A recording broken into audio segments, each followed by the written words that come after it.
cases, the yardstick is by reference to reasonable care.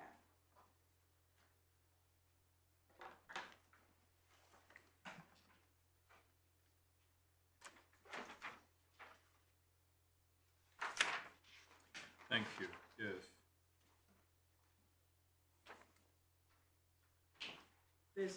It's a small point, but if I may address you briefly on it, there's a point made in London Friends Skeleton about London being home to nationals from abroad who are used to negotiating roads where they drive on a different side of the road, and that's still relied upon in the context of this appeal, but the judge made a specific finding about that at paragraph 83 of the judgment, at page 57. There hasn't been an attempt to overturn that. There's no reasonable basis for doing so in my submission, and therefore that point falls away. And also the point that's made by my learned friend about Miss Zanatta being in the vicinity of a crossing point, and this is paragraph 64 2b of the skeleton. And again, this was addressed by the judge at paragraph 82 of the judgment about why he didn't consider that to be as of importance as it was considered to be by Mr. Rusted. And again, there's no reasonable basis for making that and making any challenge to the judge's finding in relation to that. Those are my submissions on standard of care. There is an overarching point on the issue of causation, which is a finding which has not been challenged. And at paragraph 78 of the judgment, which is at page 56 of the bundle, 14 lines from the bottom of the paragraph,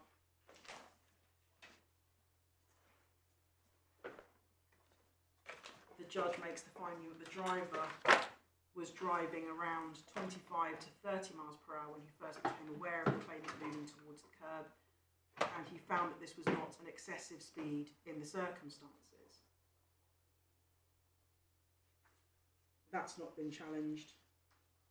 And I won't read out the rest of that paragraph, but the judge explains why he's made that finding and explains why it was reasonable to approach at that speed. And then paragraph 80 of the judgment at page 57, 8 lines into that paragraph, beginning, her presence in the area of the pavement was not a factor that would lead to a reasonable driver reducing their speed to below 25 to 20 miles per hour in anticipation that there might be a problem. The reality is that no motorist would proceed anywhere at a reasonable time if the presence of every pedestrian on the pavement caused them to reduce their speed. I query, in light of those findings, how my learned friend would in any event get home, so to speak, on the issue of causation when there is a clear finding on speed that hasn't been challenged, when the finding on causation is at paragraph 81 of the judgment, where his lordship said, I should also add that as a matter of causation, there is no evidence to suggest that the head injury would have been avoided at a lesser speed.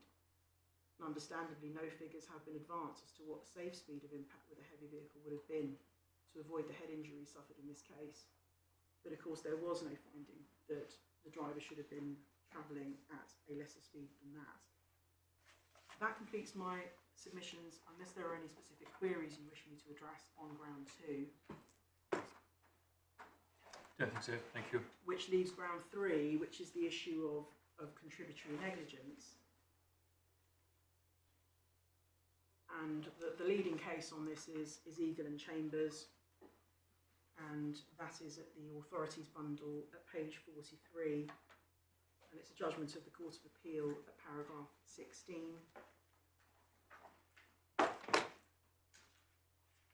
Where the court quite rightly acknowledged that the Court of Appeal is always reluctant to interfere with the trial judge's judgment of what apportionment between the parties is just and equitable under the 1945 Act. And it's clear in my submission from paragraph 86 of the judge's judgment that he had in mind the settled law, and in particular the case of Eagle and Chambers, and specifically the point in that case that it would be rare for a pedestrian to be found more responsible than a driver unless the pedestrian has suddenly moved into the path of the oncoming vehicle. And one can see when one looks at the factors that were taken into account, because of course this is a question of an assessment by the judge based upon the evidence, the factors that were taken into account, particularly Roman 5 and paragraph 17, 6 and 8, that we are not talking about anywhere near the same factual scenarios here. The pedestrian in Eagle and Chambers was in the road and had not made a sudden movement. But it's of course trite to say that each case turns on its own facts. My learned friend also relies on the case of Rahill, and that was a case which resulted in a 50-50 judgment. And one of the factors that weighed heavily in that judgment, and it's the authorities bundle at page 36, if I may ask the court to turn to that, at paragraph 32, that in that particular case, the really serious injuries arose not from the initial impact, but from the wheels of the bus going over the claimant. And in terms of causative potency, I would ascribe greater weight to the conduct of the driver in failing to brake when he should have done. That is not an issue in the present case. My learned friend also relies on the case of Podesta. But really, aren't these all fact specific? They are all fact specific, my lady. My point is that, my overarching point is that the cases my learned friend relies upon show that the learned judge's decision on contributory negligence was right. I won't take you to pedestrian because the course has got my overarching point on that. So in summary, I say that the learned judge correctly found this was a case where the pedestrian had moved suddenly into the path of the oncoming vehicle, and I rely upon the matters set out in my skeleton argument at paragraph 39.2, which, unless you wish me to expand upon further, stand as my submissions on that point. No, anything? May I be No. of further assistance? No, thank you very I'm much. grateful. Yes, Mr. Roy. My Lord, my ladies, I'm grateful. I think I have about 13 points in reply, but they are nearly all very short, if you'll. Of course. Stage 2.5, that's an entirely fair point, I apologise. I should have made that distinction myself. But my point still remains, stage 2.5 logically precedes stage 1 with time and distance, so there's still a problem with the judge's judgment there. Stage 3, you mean? 2.5 Sorry. comes before 3, not 1. Right, my lady, thank you. Sorry.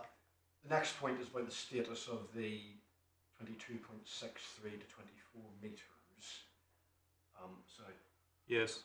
if one goes to the supplementary bundle, please, starting at page 27. This is the joint statement. Yes. And then if we, paragraph 1.8, the experts make clear that they're effectively, unless they say otherwise, they're standing by what they said in their original reports. Of course, the judgment cites from their original opinion as well as the joint statement. If one then goes, please, to page 44. This is the note in the appendices, of which, excuse me, the table that we see in the judgment is one of those appendices. Yes. You can see after the first paragraph, Mr. White, that's the defence expert, has no disagreement with mathematics in Mr. Rustin's comprehensive tables, would add the following cautionary notes, anti-hand notes about perception response times and coefficients, but he states no disagreement with the 22.63 to 24 range. Then goes back to the core bundle and the judgment.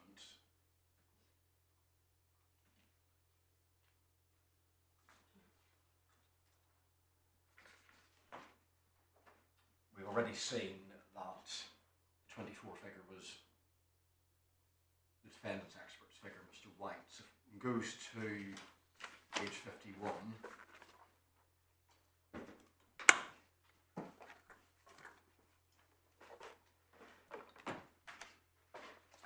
Take instruction. So my learned friend's understanding, and she may not be right, that the table was not exhibited to the joint statement. I'll need to check that, and if I'm wrong about that, I will make that clear. My understanding was that it was. That's quite important. It is. I will double check that. It may be that I'll need to, whether I can do so immediately. I do not know. Right. But certainly one has what's said in the judgment, which, taking me to paragraph 60, the judge describes Mr. Russell's table as a helpful one.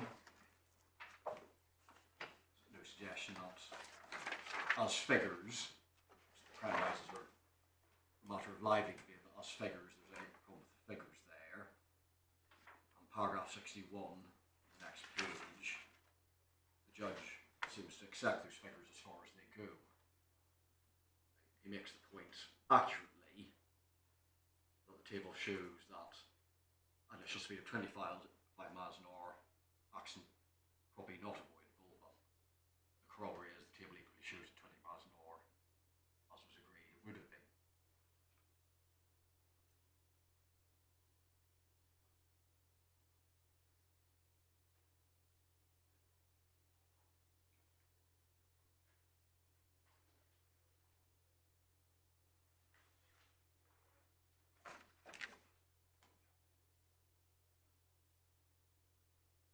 That, to stay on that theme, that needs to be juxtaposed with the helpful extrapolation of the distances my learned friend took you to at page 12 of the supplementary bundle.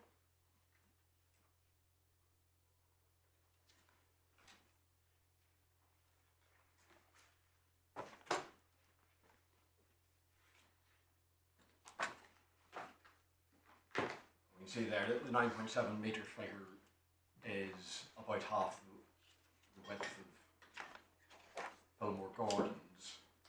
The point is that Yes. Mr. Abdullah puts sort of stage 2 at point 2 there, further back. The judge places it much closer to the point of impact, and my submission means there simply wasn't any proper basis for that. That leads me on to point 3.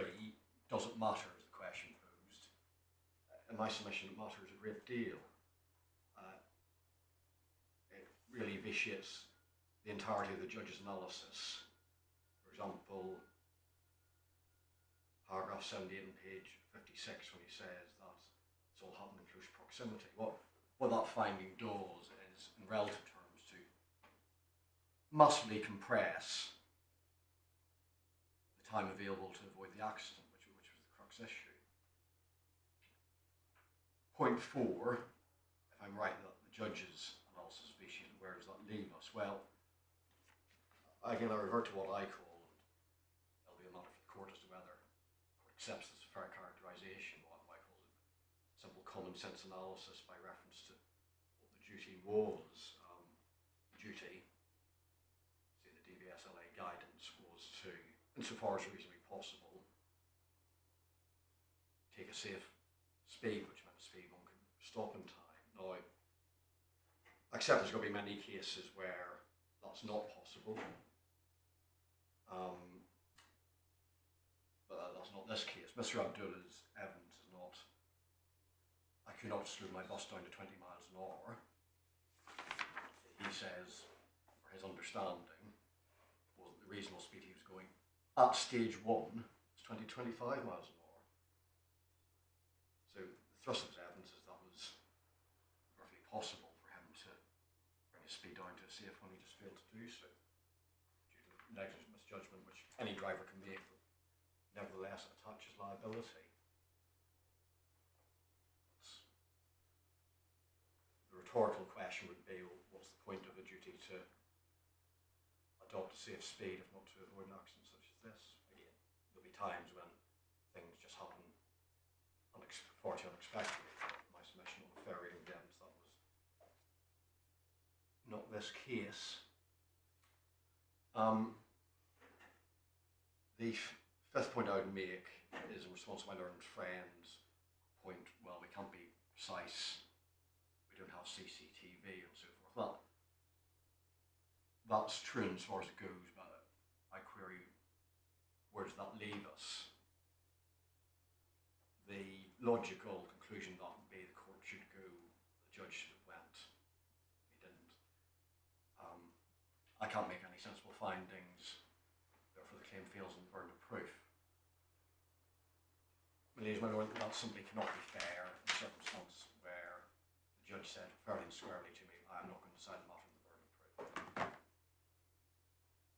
If this court came to the view that the judge's judgment could not stand, but that the court did not feel able to resolve it itself, then that would suggest remission. That's flagged up as a fallback position in Appellants Notice, Core Bundle, page 7. I imagine it's not an option which anybody would view with great enthusiasm, but if that's where the matter logically goes to, so be it. My next point, I think I'm up to number 6, is the point about there being numerous accounts. And the point was made that I'm, for instance, I sought to cherry pick the aspects which are most favourable to me.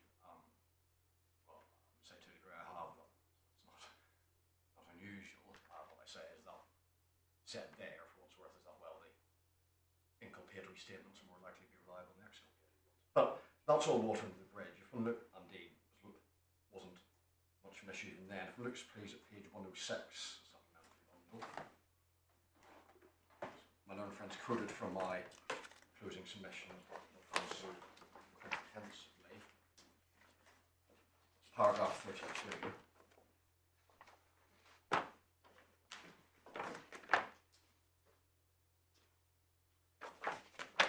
So what he's saying there is that actually, whatever version you take, including the most favourable one, liability still follows, and that's my primary submission below, and that means my position today. Whether it's right or wrong is another matter, but that's been the position advanced.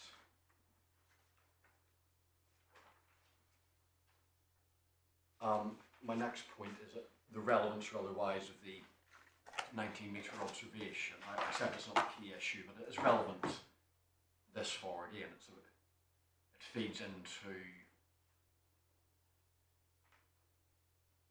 what could reasonably be expected of Mr. Abdullah at the crucial stage, stage 2. He's registered the claimant, put no higher. He's keeping reasonable observations on her. The purpose of that, again, is not to, the only purpose of that can be to take effective measures if the hazard develops.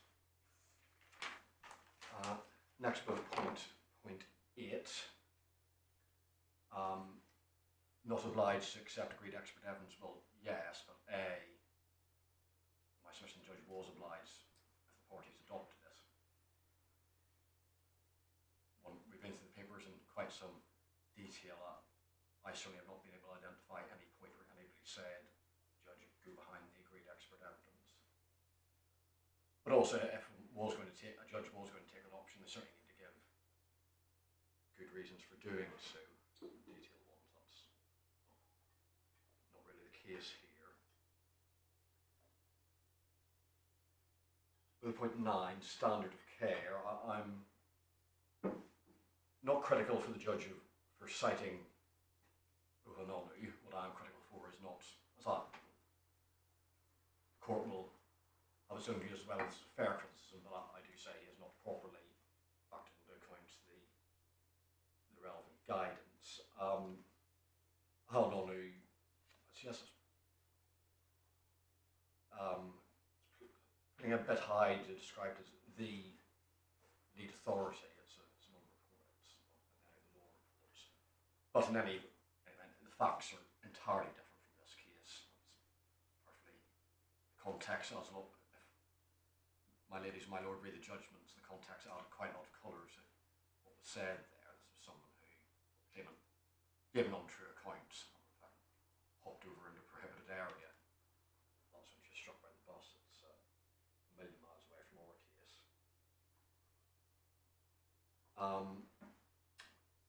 Next point, which I think is 10. My learned friend suggests that my reliance on the phrase, if you get caught out, you've got it wrong, involves me applying a standard guaranteed. That is very clearly not what I said. It's very clear both in writing and orally. There will be situations where, despite reasonable care, you can get caught out. My submission to me, that is not this case.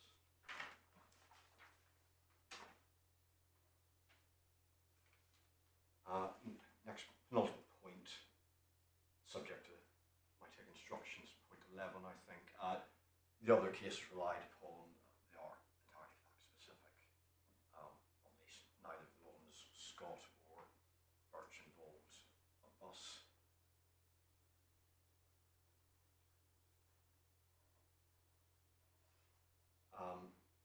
Hopefully should be my final point. Reference is made to paragraph 78, judgment Corbin page 56. Yes. And said I didn't challenge them. I didn't challenge the judge's findings. Obviously do. My submission has been that the judge should have found that Mr. Abdullah should have slowed down to a safe speed, which is 20 miles an hour. Whether that challenge is accepted or not, I'm certainly making it. Yes.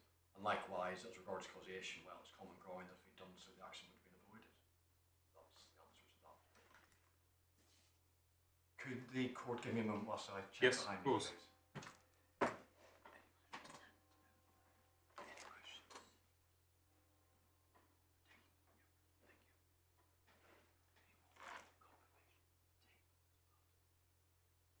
So I'm just clarifying the table points. You are clarifying the table.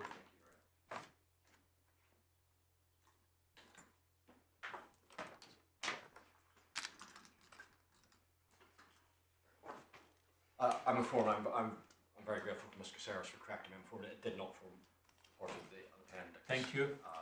So I just rely upon how it's dealt with in the judgment. Yep. Thank you very much. Yes, well, thank you both very much for your respective submissions. We are going to reserve our judgments.